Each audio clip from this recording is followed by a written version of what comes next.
लेकिन सिर्फ शादाब ही क्यों, और भी बहुत सारे ऐसे नाम हैं जो हमारी टीम में हैं जिनके ऊपर सवाल करना बनता है। लेकिन एक और चीज़ ये है कि इंडिया और न्यूजीलैंड के दरमियान फाइनल होने जा रहा है। हम अपनी टीम की शमूलियत के ऊपर सवाल कर रहे हैं, लेकिन लोग तो टीम के अंदर कोई है नहीं है, वो आगे बढ़ते जा रहे हैं, उनको फ़र्क महसूस ही नहीं होता है। वो तो मतलब मैचेस जीतते चले जाते हैं हाफिज़ साहब। बिल्कुल ऐसे ही है। और न्यूजीलैंड और इंडिया ने अगर फाइनल खेलना है, राजा साहब जी खैरियत से हैं? मेरी बिल्कुल खैरियत है, आपकी भी मतलूब चाहता हूँ। मतलूब चाहता हूँ। राजा साहब की जो बात है, ये इंडिया न्यूजीलैंड फाइनल, ये कहाँ जाता है वो दिखाई दे रहा है?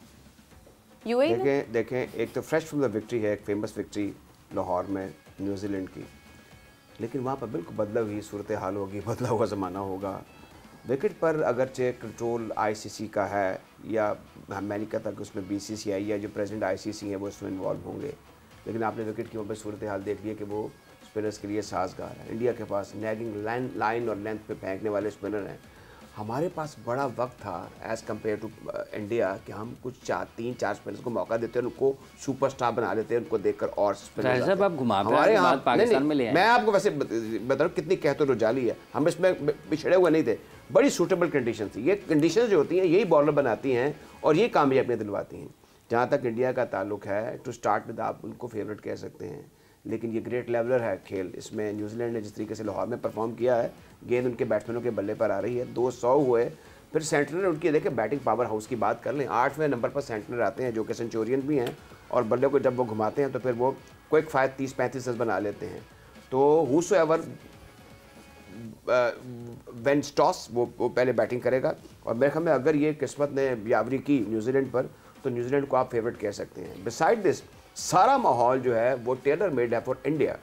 टिकट ऑनलाइन उन्होंने पहले ख़रीद लिए हैं, वहाँ पर टैक्सी ड्राइवर से लेके होटल मैनेजमेंट में लेके वहाँ पे सारे मोस्टली इंडियन जो हैं वो एम्प्लॉय हुए हैं, वो इंडिया की बात करते हैं, इंडिया की हर जगह जय जय है। लेकिन पाकिस्तानी भी कमिंग्स का आपको वो जो historical statement, I will make this big crowd silent, ये बात जो है ये बहुत बड़ी कौम के कप्तान कर सकता है, और वो मेरे ख्याल में न्यूजीलैंड के बदला हुआ ज़माना है। शोएब अख्तर ने ये कहा नहीं था, लेकिन खामोश करवा दिया था। मैं कई जगहों पे गवाह हूं उसका। नहीं मुझे बात बताए, अभी आपने बात की टैक्सी ड्राइवर, इतना क्राउड, उथे कोई प्रमाद है नहीं जो न्यूजीलैंड जिन्हें सियाह ने वो आगे देखेंगे, उसे सारे इंडियन ही है।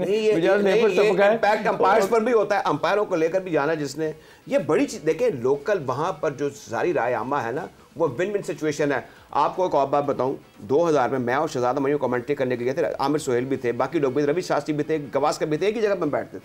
वहाँ पर फाइनल हुआ था, पहले आईसीसी नॉकआउट होता था जी, इंडिया वर्सेस न्यूजीलैंड। इनकी हारने की हिस्ट्री तवील है, दास्तान दराज है। अच्छा, वो वहाँ पर नैरोबी में फाइनल था, नैरोबी जिमखाना में। हाँ।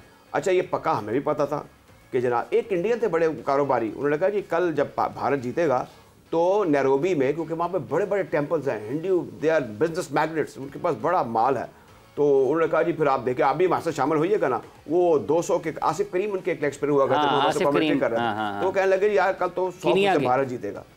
ले जी वो ये हुआ कि वो क्रिस केज ने 100 किया, गांगुली ने भी देखा मैं 100 किया, गांगुली ने 100 किया, सचिन की 50 थी। वो काया पलट गया आखिरी ओवर में, मैच जनाब वो इधर से उधर हो गया। और मैंने उस वक्त पहली मरतबा देखा कि जिस तरीके जब पाकिस्तान हारा था न्यूजीलैंड से, तो भारत इंडियन हम खुद खुश होते हैं, हमें न्यूट्रल बात करनी चाहिए, लेकिन जिस तरीके से रवि शास्त्री वहाँ पे खुश थे गवास्कर पाकिस्तान के हारने पे, तो ऊपर रिवर्स चीज़ें हो गई। अब वो रिवर्स कैसे हुई कि ये न्यूजीलैंड है और ये अगेंस्ट हैवी ऑड्स अपनी सलाहियतों का लोहा मनवाना चाहते हैं। मुझे बता दें, अहमदाबाद में जो इन्वायरमेंट था वो दुबई में तो नहीं होगा। दुबई इज लेस जैसे ना कि वो बायस नहीं होंगे वहाँ के लोग, लेकिन यहाँ पर तो 100% मुझे लगता है कि प्रो इंडियन एनवायरनमेंट हो गया, इसका फ़र्क पड़ता है। लेकिन फिर भी जो मैंने आपको 3 मैचेस का हवाल बताया, उसमें ये मैं ज़रूर कहूँगा कि कोई न्यूजीलैंड तरने वाला नहीं है। आप इनको कह सकते हैं कि एक ज़बरदस्त टीम है। इंडिया को थोड़ा आप एडवांटेज दे सकते हैं क्योंकि उनकी एक विनिंग स्ट्रीक रही है थ्रू आउट द इवेंट, और उनका एक बड़ा नाम साहब, मैं कतई कलामी की माजरत चाहती हूँ, लेकिन मेरे ख्याल में जब टीम्स बड़ी होती हैं, I don't think so crowd really matters, क्योंकि यूएसए के अंदर भी इंडिया अनबीटेबल रहा, इनफैक्ट वर्ल्ड कप लेकर गए। West Indies, USA, West Indies में चलें आप कह सकते हैं कि इंडिया का थोड़ा क्रेज़ ज़्यादा आपको मिल सकता है, लेकिन यूएसए के अंदर तो लोग थे ही नहीं वहाँ पर। और फिर आप देखें कि अभी अगर हम न्यूजीलैंड की बात करते हैं और हम दुबई की कंडीशंस के ऊपर बात करते हैं, मुजाहिद साहब, रोशनी डालिएगा इस तरफ कि न्यूजीलैंड की टीम को इंडिया ने बड़े एक मालूम हो रहा था कि वो समझ चुके हैं उन्हें और वो उनको हरा चुके हैं वहाँ पर, तो न्यूजीलैंड हार गया उनके हाथ से। उसके बाद अब दोबारा से उसी जगह पर दोनों टीम्स फिर से आमने सामने हो रही हैं।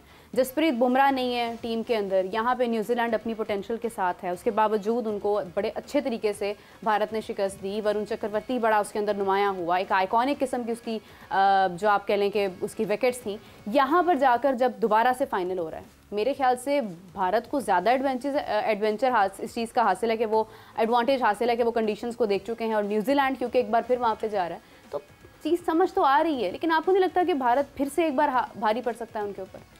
देखें, जिस तरह की फॉर्म है और ख़ास तौर पे जिस तरह वाइज दी कप्तान अपने स्पिनर्स को यूज़ कर रहा है, कई दफ़ा होता है कि आप फोकस कर देते हैं मैंने डिपेंड किस पे करना है, टोटल वो स्पिन पे डिपेंड कर रहा है। अगर अदर हैंड देखें, न्यूजीलैंड थोड़ा सा स्लाइडली डिपेंड कर रहा है। हेनरी ने एक मैच में 5 आउट किए, सेनेटर 2-3 आउट कर रहा है, लेकिन हमने अदर हैंड देखा है कि हर मैच में 2 से 3 विकेट जडेजा भी ले रहा है, और वरुण ने पिछले मैच में 5 आउट किए। 5 विकेट। और सबसे जो देखने वाली चीज़ होती है वो ये है कि वो एक ब्लॉक में ले आते हैं दूसरी टीम को, कि अगर एक पहले 5 ओवर में अगर 23 रन हो गए हाफिज जी, तो वो स्क्वीज़ करते हैं, फ्रीज़ करते हैं दूसरे बैट्समैनों को, लॉक कर देते हैं इंडियन प्लेयर्स। और ये बड़ा प्लस पॉइंट है, ये बड़ी एक साइंस है कि आपने अगली टीम का जो आपकी अपोजिशन है उसका मोमेंटम किस तरह ब्रेक करना है, और उसका जो formula method of freezing, squeeze करना, उसका साइज़ छोटा करना, उनके माइंड को नैरो कर देना,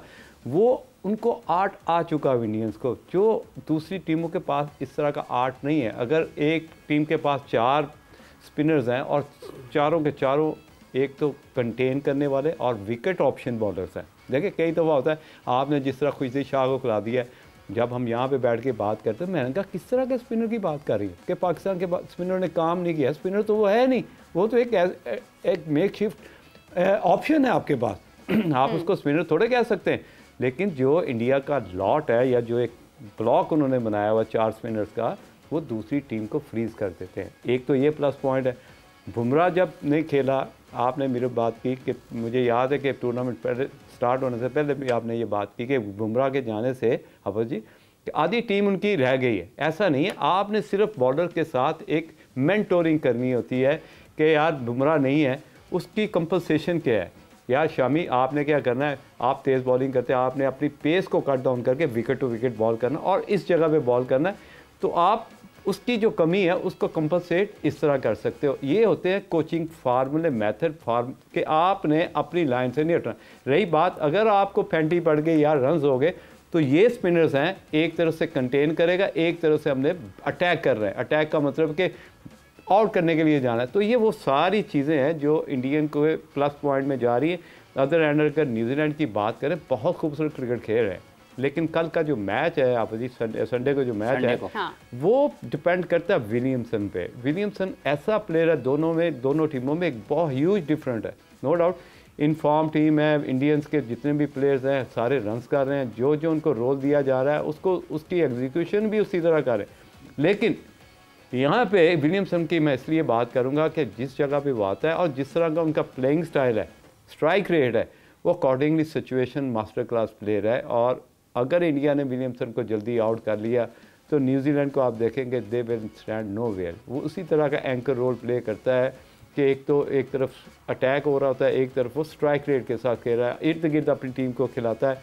अगर कोई बैट्समैन गलती करने का माइंडसेट होता है तो उसको जाके गाइड भी करता है कि यहाँ पे हमने थोड़ा सा 10-15 ओवर और मैच को लेके चलना है। तो ये सारे प्लस पॉइंट है। अगर विलियमसन उस सिचुएशन में खड़ा हो गया तो इंडिया के लिए बड़ा टफ टाइम होगा। और मैं समझता हूँ कि टॉस जीत के अगर न्यूजीलैंड खेलता है तो इंडिया के लिए थोड़ा सा टफ टाइम होगा। टॉस जीत कर खेलता है। आउट करने की बात की, पाकिस्तान क्रिकेट से किस चीज़ को आउट करने की ज़रूरत है राजा साहब?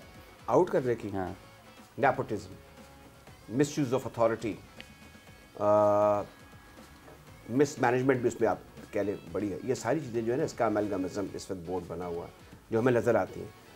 हमारी नेक ख्वाहिशात इनके लिए, और एक नेक ख्वाहिशात का एक इज़हार ये भी है कि हमारे लिए हाफिज़ साहब मेरे अब के ये एक विनिंग सिचुएशन है। नवे आप दोनों मुझे बताएं और हमारे जो कोलीग हैं फाजिल दोस्त भी बताएं कि हम कभी तसव्वुर कर सकते थे कि 60 टीमें लाहौर आएंगी और यहाँ पर मैचेस होगी, 6 हो गई ना, पाकिस्तान को भी शामिल कर लें बीच में। तो ये कहने का मतलब ये है कि ये यहाँ पर खेलेगी पाकिस्तान की। राजा साहब विन विन सिचुएशन, टीम भाई नहीं मैं आप उसका फायदा क्या हुआ अब आप देखें ना, इस वक्त लाहौर में world champion, junior world champion, world top rank German की टीम आई है 25 साल बाद। तो ये उसके समरात एक हमारे लिए ये बात जो है मिनहसुल कौम जो है ये खुश आइंदा। अब इसको आप दूसरी नजर पाकिस्तान वर्ल्ड चैंपियन है और पाकिस्तान जर्मनी की जूनियर टीम के आने के ऊपर भंगड़े डाले। ये अब आप भंगड़े नहीं डालते। आपने जब जिम्बाब्वे को 2015 में बुलाया था, आपने बड़ी लुटियां डाली थी अपने प्रोग्राम में, मैंने भी। जनाब देखें, आप ये देखें ना कि आप एक बैरन वो उसका और इसकी हालात मुख्तलिफ है ना,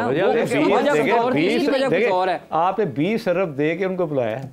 नहीं, आप कॉस्ट देखे जरा, वो कॉस्ट ही मुझे सारे प्रोज एंड कॉन्स का पता है, लेकिन आपने किया भी क्या था।